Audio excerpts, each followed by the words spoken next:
Great, so thank you very much. I really appreciate you guys all taking the time to hear a little bit about DataGravity. I know some of you know who I am, some of you have heard about DataGravity already. So we just came off a break and I know it's still morning time. So before we kind of kick things off, I want to make sure I get one thing really clear. Ask me questions, interrupt. The last thing I want to do is be a 30-minute commercial that you guys are just dying at the end of, right? So we're going to talk about some pretty innovative technology. We have some customers in the room. If any one of you want to jump up and kind of share some of your stories, please feel free. By show of hands, who's heard of DataGravity? Wow. Holy smokes, I was not expecting that. That means I'm doing my job, so that's good. I actually have a couple giveaways, so I'm going to ask some questions, and when I do, at the booth at the Vendor Expo after, come on over and we'll hook you guys up. So with relation to who I am and kind of what DataGravity is, so I'm the regional sales manager for the Northeast. I came from a background of EMC and an enterprise specialist over at Dell. And when I got a call from Paul Long, founder of EqualLogic, you have to call back, right? You can't just not call someone back who sold a company for $1.5 billion. They're traditionally an innovator and someone you definitely want in your Rolodex. So when Paul Long called me and said, hey Alex, I've got this great idea that I want to share with you and I'd love you to come join the team, I was intrigued, naturally, right? And I think some of the folks here who are DataGravity customers felt the same way. So when I went and talked with Paula, she was talking to me about storage. Started talking about storage. I was like, are you, it was kind of an interview, I wasn't expecting it to be what it was. And she was like, Alex, tell me about storage. I'm like, well, IOPS this, IOPS that, and capacity and scalability and tiering. And she's like, forget all of that. And it blew my mind. I'm like, well, what are you talking about? She's like, well, at DataGravity, we care about the actual information that resides on the SAN itself. I'm like, yeah, well, so does my company that I'm at right now, so does the last company I was at. We care about that too. And she's like, yeah, from an uptime perspective. I was like, absolutely, it's your storage array. It should have 5 nines. She's like, I agree. What about the 5 Ws? I was like, what are you talking about? I was like, Paula, you're up here and I'm way down here. I have no idea what's going on. So she started talking to me about the 5 Ws. Who, what, when, where, why. And as we kind of go through the presentation, and I'd urge you guys to come visit us at the booth, and I'll actually show you what we're talking about. It's really who's touching my data, what's there, why is it there, who's accessing it, really who, what, when, where, why about your data. And that's highly important. So to kind of kick things off, just to set the stage a little bit, a couple slides I love, right? It's a couple of points. 78% of data breaches occur from internal employees. It's not necessarily that it's malicious, right? Just people save information to the wrong place. It's inadvertent misuse. And data breach is kind of a loose term, right? I think it's a little soft. Data breach is really data theft. Right? It's whether someone's coming into your firewall and getting into your network and taking it, or whether someone's leaving your company and taking information with them or intellectual property, that's theft. So how do we protect against that? First it's define, right? So define what's important to you. Identify that, and then take action and remediate it. So I'm just going to throw out a question to the crowd. What does, and when I ask the question, I'm just going to pick someone and to tell me your vertical and what sensitive data means to you. Any hands? Any takers? My name is Daryl Bodner, and I work in a critical access hospital in Northern New Hampshire East Medical Center. And one of the issues we have is EPHI, electronic protected healthcare information. Yeah. I can tell you where it's stored in my databases. I can tell you who's accessed it, who's extracted it, saved copies, reports, files, and where that would be. I don't know. Sure. I had looked at DataGravity before just for a resolution for that particular subset of data, that user data, to make sure I knew where it was, because in a breach situation, most we've heard in healthcare, it's constant. There's always a battle for it. Absolutely. Absolutely. So HIPAA, right? One of the most highly regulated industries is healthcare. So how do you know where your patient data is? You're the guardian of that data, right? No one else is going to protect that information except for you. So once again, how do you ensure that there's no cross-contamination occurring between, electronic medical record system and your public share? Everybody has access, right? So how do we associate that? Another industry, finance, right? But at the end of the day, everyone has employees, right? So there's HR records, things like that, socials, credit card numbers, you name it. Everyone has it, and it's really hard to understand where it is. And all companies face it, whether you're the largest out there or a smaller local bank. Everyone has sensitive information, and really the importance here is it's your brand. This is your brand that you're protecting, right? If something is exposed, yes, people are affected, but it's your brand, right? And there's external threats as well. Anyone get hit with a ransomware like a crypto locker? Sure. All right. So what if there was a way to revert back quickly, but more importantly, understand what user was affected and what files were encrypted? All right. So how do we kind of take proactive approach to really start to defend against external threats as well as internal? So it's kind of skewed a little bit. It looks kind of like an egg versus a circle on this screen. But security is a layered approach. How many people in this room are responsible for an aspect or two of security in the data center today? Okay, great. So I'm assuming most of you have firewalls, next-gen firewalls, whether it's Cisco, Palo Alto, you name it. That's really that outer shell, right? You're trying to reflect people off as they're trying to get in. But what about the folks that have authenticated access, right? What about people who are sitting on their couch, VPNing into your environment, and could essentially download the entire customer list or intellectual property, right? So it's a layered approach. And traditionally, I mean, why do we even have Edge? It's all to protect the core. It's all to protect that data set. If you didn't have data, people wouldn't try to get in, right? Do you guys agree with me on that, or am I just talking crazy? All right. So at DataGravity, what we kind of came up with and decided was everyone has to store their data somewhere. Storage is a need. It's a must, right? You need to house it somewhere. It needs to be highly available. But there's really very little insight into what's actually there. Credit cards, socials, you name it, user access patterns, and who's touching what, when, where. So what we've decided is we're going to bake in security right at the point of storage itself. That core should be included in that overall security architecture. And we should leverage things, for example, like a Splunk to aggregate logs that we can feed. You know, when you're feeding logs now from the point of storage itself and your firewall, start to really close that loop on that full and total security profile in your organization. So the traditional world, and I'm going to go back to my story about Paula and when she was blowing my mind and I pretty much left that meeting not knowing what happened. She's talking circles around you. She's incredible. She's like the storage wizard. But really, what I was talking about was speeds and feeds. She's like, Alex, those things are phenomenal and they're super important. And yes, we can do those things. But once again, insight. This is how we judge ourselves. How much business value can we drive, provide, and shine insight into? And in particular, it's that unstructured data set. So who in this room has file data? I should see everyone's hands. Come on, I was just testing you to see if you were awake. But everyone has file data. Now the really difficult thing here is it's unstructured, right? You don't know where things are. There's no rows, there's no columns. It's not database, right? So how do you know if there's a social security card number sitting somewhere out in a public share? Right? How do you know? You run scans. You can do that. You can buy software to make it happen.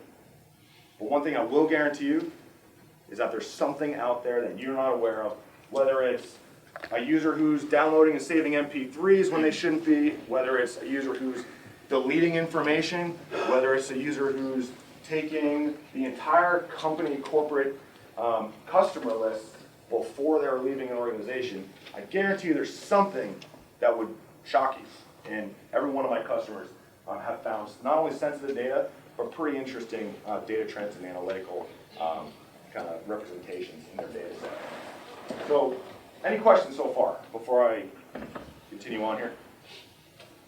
No? You get a prize for asking a question, just so you know. Traditional approach, right? Complex software.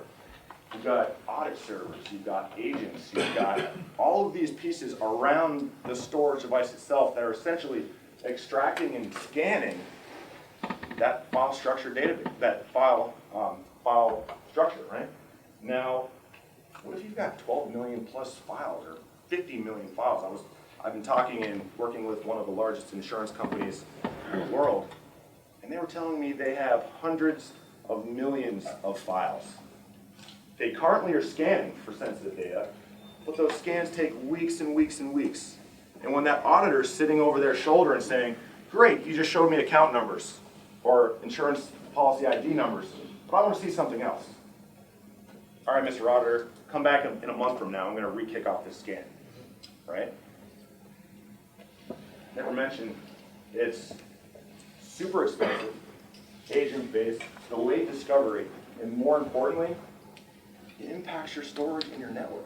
Imagine sucking over files, basically reading, right? Reading from your storage and dragging it over the network over and over and over again, millions and millions of times. It takes time, and it does create an impact.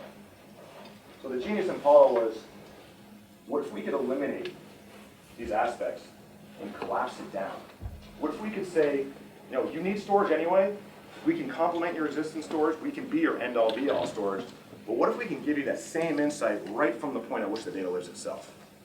What if we could, similar to VMware, utilize underutilized resources? And so when we won Best in Show at VMworld last year, this was really kind of what got people talking. VMware utilizes underutilized resources from a server hardware perspective. We leverage underutilized resources from a storage perspective. So what we're doing is we're taking our secondary controller and we're intercepting the high availability stream.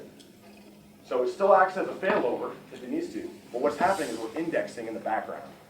So we're cracking open files and files within VMs. So if you have a virtual Windows file server, if migrated onto us, we'll crack open the VMDK, expose all that content. And what we're doing is we're picking up on sensitive data strings. So when I go in and I talk to my customers, it's not necessarily about how much performance and how much capacity do you need today. It's really about what information is important to you. What do you want to know about your own data and the users who are interacting with it? I think that's the most important aspect of this, right? You know you have sensitive data, but let's just make sure it's in the right spot so the wrong people can't access it. You don't want someone from marketing looking at your HR file, do you? Sony, right? It's a password.txt file. It was not everybody, a lot of the passwords for Sony as an organization left out in a public share. They had no idea it was there, right? So when I go in to talk to my customers, whether it's a bank, whether it's a healthcare organization, or higher ed, some is student IDs, right? Some is intellectual property. Some is files with the word confidential. Anything with the word confidential, we don't want in a public file share. So what DataGravity is doing is picking up on those data strings, and we can alert you on that. We can create custom identified tags for sensitive data strings that really hone into what is meaningful to you and your business and ensure that that is not exposed or cross-contaminated from an electronic medical record system into a public share, for example. Thank you, Darryl.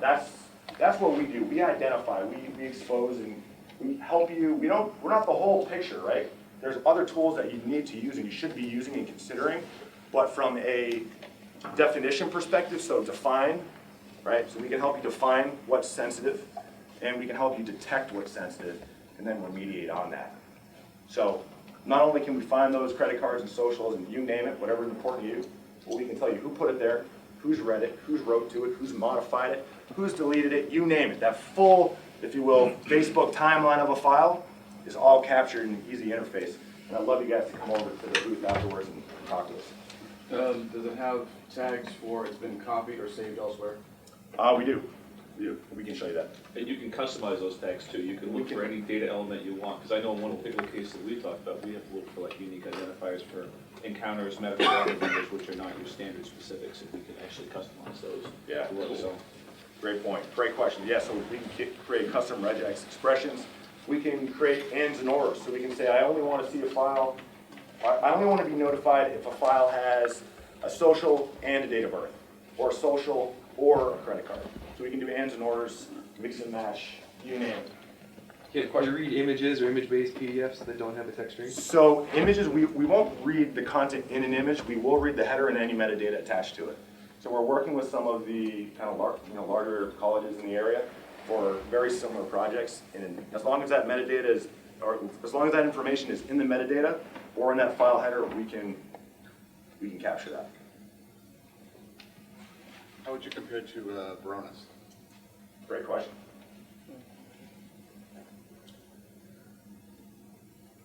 My engineer came from Varonis. This is very similar, not only to Varonis, but other software tools in the space. Varonis really specializes in that space. It's extremely expensive, or can be extremely expensive, right? And they license based on user and Active Directory. At DataGravity, we're an all-you-can-consume type of model, right? So we are storage. We are something that everyone needs, whether we're your entire SAN or whether or not you just carve off a piece of, your file environment, because that once again, an unstructured set, and just to kind of peek into there and see what's going on. You can use it in either way, but really what we're doing is we're eliminating all of this. We're saying you no longer need any agents, any third-party software, and the management is collapsed all into one box. So it's kind of a, if you will, a compliance tier of storage. Because you're hardware driven in your storage, is your hardware architecture mature enough that it's doing all the things that most of the big storage vendors are doing, replication, data dedupe, backup? Yeah, so from a dedupe compression perspective, absolutely. 5 nines, highly available storage system, fully fault tolerant and redundant storage controllers. I mean, you need to have those things. If your data lives on us, we have to provide it for you. So from a storage perspective, yeah, I mean, we're right up there as an enterprise class storage vendor, but we're collapsing all this functionality right into the box itself. So you essentially, you log into a HTML5 GUI, you can manage your storage there, and we actually have a discovery aspect to our box, which will deliver the who, what, when, where. And I can actually show you a quick snapshot. And this is kind of a depiction of the difference, right? Zero software, simply put data on us, get inside out. Done, that's it. As long as that data migration will take you, that's as fast as we'll provide insight into your environment. It's all pre-indexed. So if you want to look for something one day and the next day you want to look for something completely different, you can search on demand. I mean, you can literally do a Google search with, not Google, sorry, I'm kidding, but you can do a search within your file structure for, VMware, you name it, whatever it is, and we'll find that in near instant real time. Can you crack open the MDKs on your system? We can. Unix and Windows? Yes. Great questions. How are we? Any questions? Other questions? I didn't catch it. Do you offer the backup and replication? So the replication piece we ship with third-party host-based software. We will have native replication in the very near term. What was the other piece? Backup. Yeah, so it's interesting the way we do this, right? And I'll kind of go back to this slide. So essentially what we've done is, here's a pointer here, you can't really see it. But in blue, you'll see a primary node, in green, you'll see an intelligence node. Our node, these are controllers, right? We tie disk directly to the primary, we tie disk directly to the intelligence. Disk is cheap.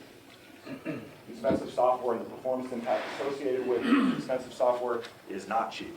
So what we've done is we've said, let's tie primary production to a primary pool, and as we mirror, because high availability, we're going to rewrite that data down here. Obviously, deduplication and compression is taking place here, but we're running the analytics all in the background, and this is a fault-isolated pool of disks. So, convergence is a huge thing nowadays, right? I mean, simplicity presented right before me. It's a phenomenal technology, and the converged infrastructure is definitely the way of the future, I believe. DataGravity, what we do is we provide that primary isolated pool of production, and then an isolated pool of intelligence.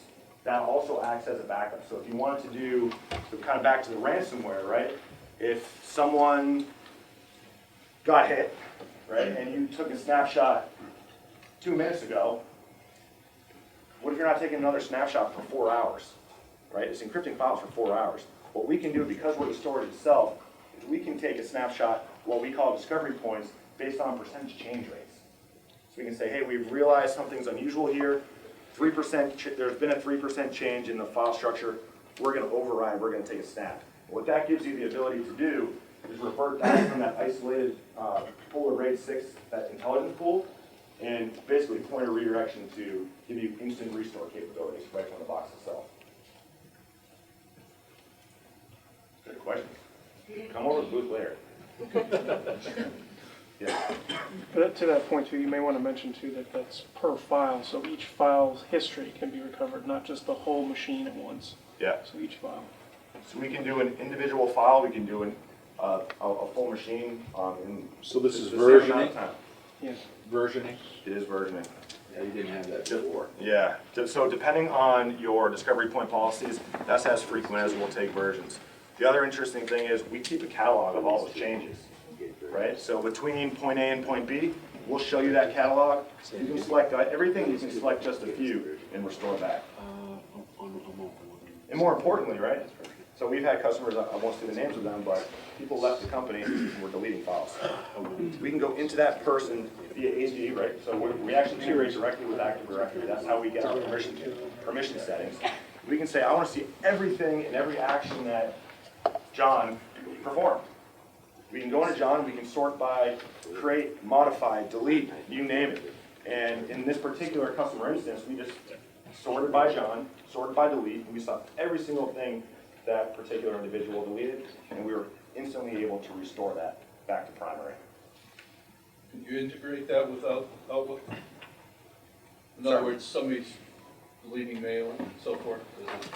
So if it's, so from your Exchange mail server, Yeah, so Exchange integration is coming on the pretty near-term roadmap, okay. directly in, but there are some pretty unique ways we can do that today. It just won't be as real-time as the overall unstructured data set. Are you being consulted for Hillary's mail server? No, we should probably give them a call. We're actually doing a lot of, doing some work with e-discovery firms. So Hillary may not like us actually, but we can say, yeah, no, I like that. She doesn't. Yeah, yeah. One of the things that, I was a beta site for DataGravity, and one of the things that you should also mention is the fact that one of the really neat things about throwing the torch in the well with your product is that you get to see all the crap that's been hanging around for years. And when we set it up in 22 minutes, and we were up and running with this product. And we started downloading data, and then when we started analyzing the data, I got rid of 2 terabytes worth of stuff that I didn't need. Yeah. I had accessed in 5-6 years. So it goes, thank you for pointing that out, it goes far beyond just sensitive data identification and the 5 Ws, right? We show you your data profile. We're probably the only storage company in the world that tells you you should probably just delete some data or get rid of it or archive it or send it off to the cloud rather than paying for not only the primary data or capacity, but those replicated backups every single week, every single month, every single year. Right, so we can show you the data demographics around that. So you can sort and filter by file size, file type. We have a state and local government we work with that found, actually, one of their employees was making a stop motion animated movie, Lego movie with their kid. Took up 2 terabytes of space on enterprise class storage. I got a kick out of it, he didn't, but still, right? So you can start to see that type of stuff and really optimize your environment. So show me everything that hasn't been touched in 7 years. So that's a really good point. So retention is huge, right? And if you don't need it, it's a liability.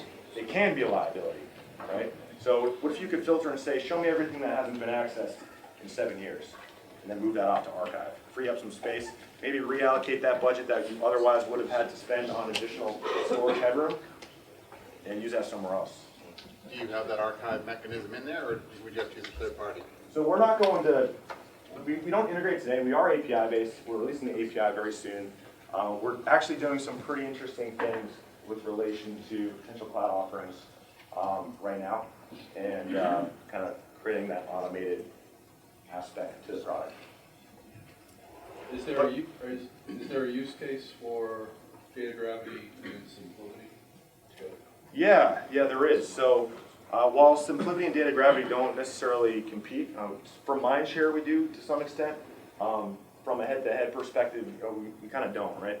So really where we kind of see ourselves fit in that type of an environment is really storage should be treated different depending on the potential exposure and criticality of that data set, right? So we really focus in on that file data as this is high risk. This is a high risk data set. It's really hard to understand.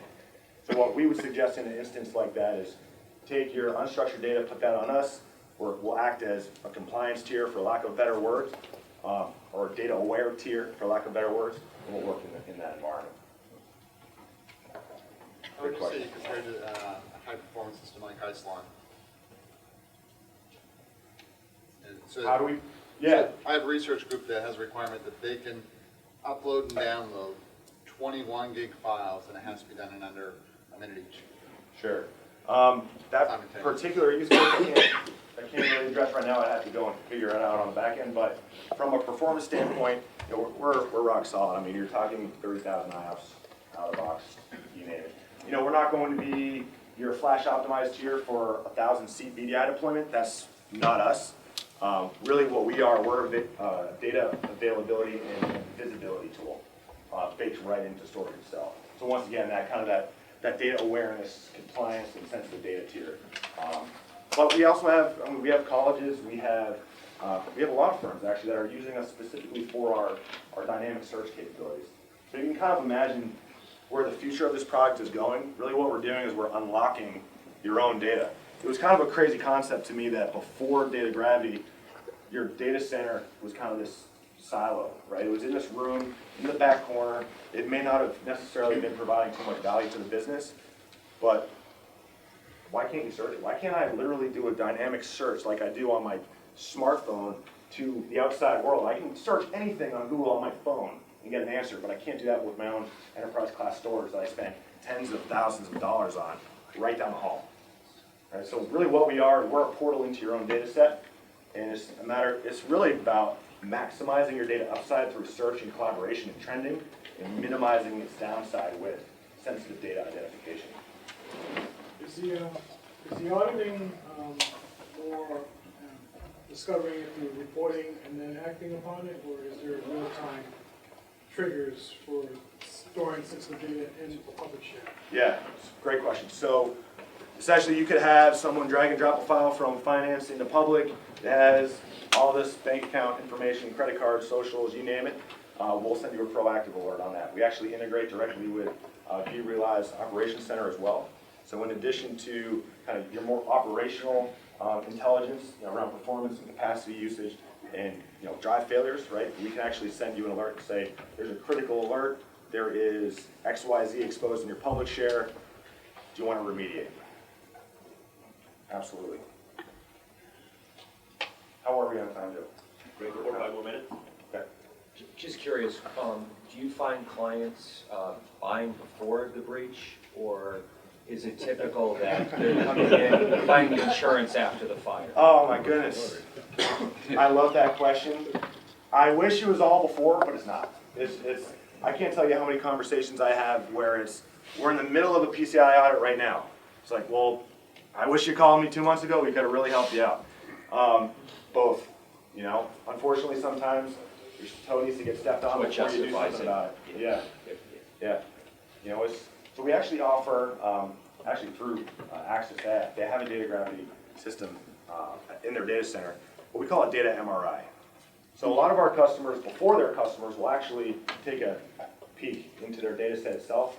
Essentially, what Access will do and DataGravity will do is we'll come on site, we'll put a data set, a piece of your infrastructure, so like, I don't know, 2 terabytes from your public share, put it on a DataGravity system, outside of production, just a data copy, right?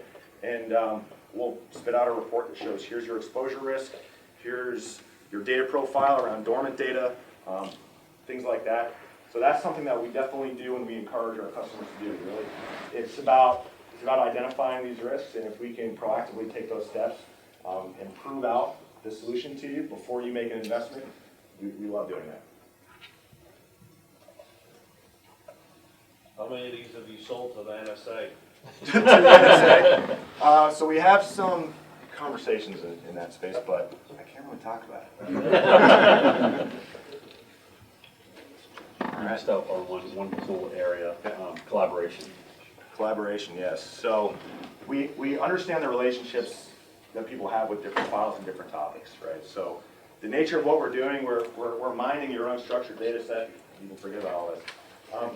We're mining your unstructured data set. So if you wanted to do a search on VMware, or yesterday I was looking for a presentation that I did a year ago, right, and I couldn't find it, searched it, and you were maybe looking for a subject matter expert, right, you can literally do a search on that term, and you can see results populated based on hit, and based on relevance, and based on time.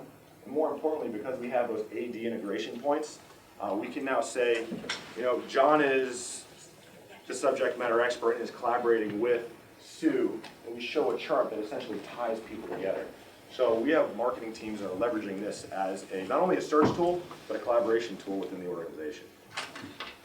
So tying content to people and providing a view so you guys can really consume it. Alex, one of the examples that Paula gave was when she sent an email out to a bunch of her people to read a certain document to report in at a meeting, and she could tell who read it and who didn't read it. Yes, yeah, that was interesting. She canceled the meeting. Yeah, so our CEO, she has admin rights, right? She's a techie. She loves getting in the weeds. And she was like, all right, we're having this meeting. Let's everyone take a look. And no one did. Leave it at that. But yeah, so you can see how those things could occur. You read it though, right? Of course. Of course. All right. All right. Thank you very much, guys. Really appreciate it.